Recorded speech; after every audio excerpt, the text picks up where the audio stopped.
மஞ்சளிலே நீராடி குங்குமத்தால் பொட்டிட்டு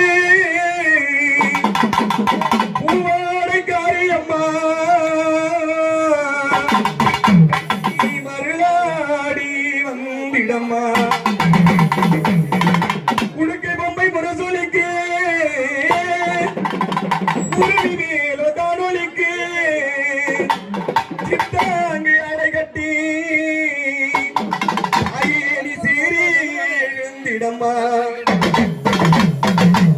மலையனூரில் கோவில் கொண்டே இளங்கால ஈஸ்வரியே ஆத்தோழியே அழைக்கின்றே ஆடி இங்கு வந்திடம்மா மலையனூர் அங்காளியே அக்காளி திருசூலியே குறி சொல்ல